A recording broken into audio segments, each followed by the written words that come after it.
paano ba yan? We have to go. May isa pa kaming guesting eh. Ako din eh, may taping pa ako ng The Clash Teens, ma'am. It's been a pleasure. No, it's our pleasure.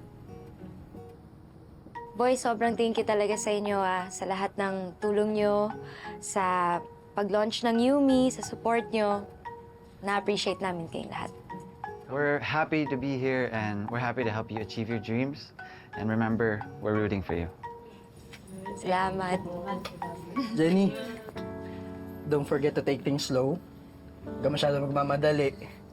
And basta ang importante, lahat ng ginagawa mo galing sa puso. Naniniwala kami sa kwento mo. Sa kwento nyo. And we know you guys can make it. Thank you, Chap. Oo naman, syempre. Sobrang thank you din sa'yo, Akira. Mamimiss namin kayo. Kami din. Kami ba? Or si Akira lang?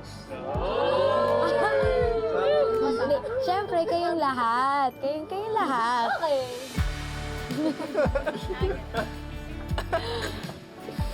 Oh, group hug? Group hug!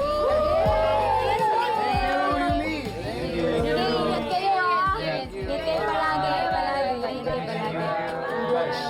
Ingat. Pag ganito? Or pag ganito? Bait yun. Cool, guys. Cool. Feeling popular na agad porket na collab lang with BGYO. Wala namang sariling dressing room.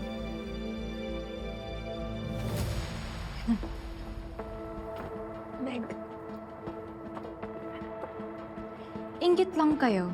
Because BGYO chose us over Nixie. Diyan ka naman sanay, diba, Megan? Sumakay sa kasikatan ng iba, parang sa mami mo. What did you just say? You heard me, Nepo baby. At least I'm not a bratty baby like you. Coming from you. Tiffany, tama na nga. Alam mo, sa ginagawa mo, parang ka na ding si Megan nung nasa Nixie pa siya. Kaya please lang, tigilan mo na nga. May savior na pala ngayon si Megan. Did she pay you to speak on her behalf? Wala namang ginagawa si Megan para pagsalitaan mo ng ganyan. Kaya ikaw, Tiffany, kung ayaw mo mag-trending ka, tigilan mo na yan. Dahil hindi ko hayaang maliitin mo si Megan o kahit na sino sa grupo ko.